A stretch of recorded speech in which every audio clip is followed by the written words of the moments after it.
Hello and welcome to the Comic Cave. I'm Ramsey, aka Captain Away, and today I'm looking at the 2022 to 2023 series Teenage Mutant Ninja Turtles Saturday Morning Adventures. Yes, I know, I said I would be covering the New 52 Batman Incorporated next, but I put a pin in that because right now, it's pizza time! And by that I mean that the latest TMNT movie, Mutant Mayhem, hit theaters this week. So even though this was very last minute, and even though I'm in the middle of covering Batman, and even though there's the whole SAG-AFTRA strike making me hesitant about promoting current projects because I want to be supportive of those actors and you really should be as well, go unions, I think even considering that, we're in the clear with doing this celebration of the Turtles. And I'll admit that, ideally, I wouldn't be covering this comic. Considering that I'm covering a bunch of Batman comics right now, the logical transition here would be to Batman/TMNT. But I've already covered all three of those, and you could go watch them now. And you should. I loved working on those videos. Failing that, it would be great to cover one of the big TMNT series, like the original Mirage Studios comic, or the IDW Rebirth that has been so well received. And I absolutely need to cover those series at some point, but I simply don't have the time to do justice to those series right now. So I was still pretty excited to learn of the existence of this comic, named Saturday Morning Adventures, and both what is probably a nod to the older comic just called Teenage Mutant Ninja Turtles Adventures from RJ Comics that were based on the successful 80s cartoon, and the classic Saturday morning time frame that was when the original cartoon would be aired. Because this comic bills itself as 4 lost episodes from that original cartoon series, though it's absolutely just 4 issues of a comic book written to be stylistically in line with the classic cartoon, and written by none other than Eric Burnham. Burnham also wrote the fantastic IDW Ghostbusters series, which I already covered, where he proved to have an incredible aptitude at capturing the spirit and style of the various Ghostbusters media and combined them together into a unique, fun, and interesting story of its own. Joining him is Tim Lateef, who seems to himself be a pretty big fan of 80s Saturday morning cartoons, and has pretty legit TMNT cred in having provided the art for the Radical Edition box of the limited run game's physical release for Shredder's Revenge, even though, as I understand, that has yet to actually be released, even though the game itself has been out for like a year now? Whatever. Let's talk comics. Like this one. Cowabunga!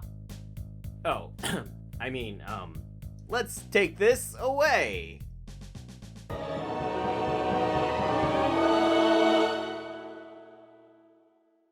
The comic opens on April O'Neil, Channel 6 News, reporting about a storm. For some reason. I thought she was a reporter. Doesn't Channel 6 have meteorologists? Oh, yeah. Good point, Donnie. You always were my favorite. The storm is for some reason keeping these reptiles inside, because everyone knows that turtles hate water. That's just facts. So to avoid being forced through more Splinter ninja training, Donnie shows off a new VR machine he's created. I hope it's not Internet 3.0, cause yikes. I do love this nod to the classic Turtles arcade game character select screen that we just barely catch in the background. Excellent touch. Even though I'm not sure why they would need it. Would they select to play as a different turtle? Inside the virtual reality, Donnie has programmed a special game of Captured the Flag, where the flag is guarded by Shredder. It's a special game because whenever they fail to capture the flag, they're forced into minigames that are just code Donnie stole from other video games. And of course, they're each immediately separated and forced into those minigames. Leo ends up in what seems to be the TMNT Tournament Fighters game, highly underrated IMO, where he fights Baxter Stockman and then Toka and Razor. Didn't we see those guys on WrestleMania? Donnie ends up in a Mario Kart style game against Brown Chuck and Dirtbag, characters from the episode Planet of the Turtleoids. Raph ends up in a Wreck-It Ralph style game where he has to climb a building while Bebop and Rocksteady chuck bottles at him. I'd say that doesn't seem like a real game, but Atari games did a lot of stupid shit like that, so. Mikey, on the other hand, ends up in a game called Wrath of Tempestra, a nod to Tempestra's Revenge, a video game from the TV series where a lightning strike brought Tempestra herself to life. So, of course, fittingly here, a lightning strike has trapped the turtles in this game until they can beat it. Luckily for the turtles, Mikey knows the cheat codes, which is not the Konami code, though he starts to recite it for a second. The code is instead an instant win of some kind, and the turtles find themselves back and capture the flag, once again facing off against the Shredder. Only they find themselves unable to beat Shredder, especially after he summons just about every villain the bros have ever faced. Like, seriously. Every villain. Again, it's Michelangelo that comes up with a solution, as he realizes that Donnie never said they had to win the fight, just captured the flag. So he uses his ninja skills to sneak past all the goons and succeeds in capturing it, finally freeing the turtles from their virtual nightmare. Our next adventure focuses on a TCRI scientist named Professor MacGuffin, which is a great name. His name is basically Professor Plot Device. Or really, it focuses on MacGuffin's latest invention, which of course April O'Neil is doing some kind of report on. And of course, Shredder shows up with Bebop and Rocksteady to steal the device. But April puts in a call to the Turtles, who, as luck would have it, happen to be flying by on everyone's favorite merchandising opportunity, the Turtle Blimp. True story, I got one of those for Christmas one year when I was a kid, but the blimp part developed a leak that very day and just never was usable after that. So really, I only ever had the hang glider part. Yes, I am still sad about that, thanks for asking. Where was I? So the turtles bust in to stop Shredder, with Mikey making use of his turtle grappling hook, a device that had replaced his nunchucks for the British and maybe Australian? Versions of the Teenage Mutant Hero Turtles, because apparently the censors there had determined that both the word ninja and Mikey's nunchucks were simply too violent for children's television. And I'm not saying nunchucks aren't violent, but really? Nunchucks? And not swords or sais? Okay, Britain. Shredder, though, has backup in the form of one of Krang's Dimension X rock soldiers, named Thrum, and as a warrior made of rock, Thrum's able to get the upper hand on the turtles. That is, until he tries to get the MacGuffin device back from Mikey, causing it to explode. At this point, we learn that the device was basically a point-of-view gun, and now that Thrum has been affected with it in association with Michelangelo, he just wants to go out and be a party dude. Krang wants Thrum back so he can dissect his brain in order to determine how MacGuffin's device actually works. So the turtles find themselves in the unique position of defending one of their enemies from Shredder, until Thrum finally escapes into an alternate dimension, Dimension Q, so that he can live a peaceful life and not have to return to Krang's war. Adventure 3 brings the return of Casey Jones, the Dirty Harry-inspired extra-tough vigilante who is friends with the Turtles. Raph will even call out his Dirty Harry inspiration in this issue, though oh so subtly saying Filthy Harry instead. Wink wink. It also sees New York being hit with blackouts, and to investigate, April interviews a Sergeant Malloy, who seems to be a reference to Police Chief Stearns from the original live-action movie. And as Stern Malloy is his typical unhelpful self, April of course goes to the Turtles, where Donnie uses his computer, or overworld map from the first TMNT NES game, whichever, to figure out a pattern to the blackout so that April can be in place for the next one. And that leads us to my favorite reference of the series, even though I'm honestly unclear as to why it's in here. But whatever, who needs a reason? Santimus rules! Oh, right, and Casey's there too, I guess. It seems that Casey has stolen an origin from Spider-Man 3's Sandman and been transformed into Cole McGrath from Infamous. In other words, he's developed lightning-based superpowers and the ability to fly, and uses them to further his enforcement of the law on the scumbags of the streets, like punkers.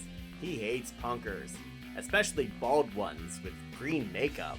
So he even turns against the Turtles when he realizes that they're driving around the city in their turtle van when they almost definitely do not have driver's licenses or insurance.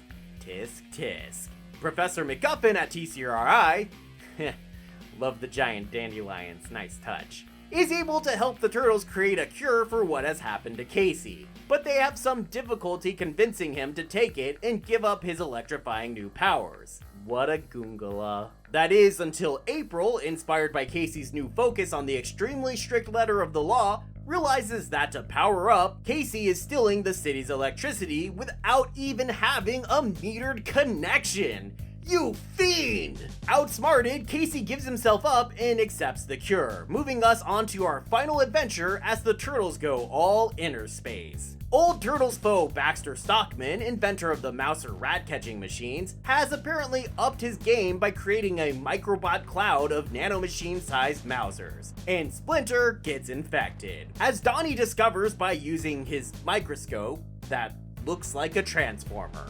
Is that Optimus Prime? To deal with this, the Turtles go with the obvious solution of shrinking themselves down to tiny turtles and going inside their master's body in order to fight the infection firsthand. Like you do. They quickly discover that Splinter's white blood cells are tiny rat-shaped ninja masters themselves, which is just an adorable idea. And those white blood cells want to stop the Turtles in their mission just as much as they want to stop the invading Mousers. The Turtle gang still manages to make their way to Splinter's brain despite that, where the Nano Mousers have set up a Nano Mouser factory, constantly pumping out new Mousers to continue to attack Splinter with. The Turtles are unable to destroy the factory themselves, so Donatello has the brilliant idea to rewire the machine and have it create robot Ninja Turtles that then destroy the factory for them. And with the factory no longer spitting out endless amounts of Mousers, the Turtles can rest assured that Splinter's natural immune defenses will take care of the remaining Mousers. So they attempt to make their way out of Splinter's body and grow back to normal size, but on the way they're attacked by more white blood cells and Michelangelo is pulled out of the capsule, leaving him shrunken while the other Turtles return to normal size. But that's okay, apparently, because Mikey wanted the chance to, I guess, swim in some pizza? Like he's Scrooge McDuck with his riches? I guess? I'm not sure if that's what's supposed to be happening here or not, but I do know that he wouldn't last 5 minutes in a ninja pizza parlor at that size, so he better get back to normal. That's also how the comic ends, so let's go swimming into the breakdown.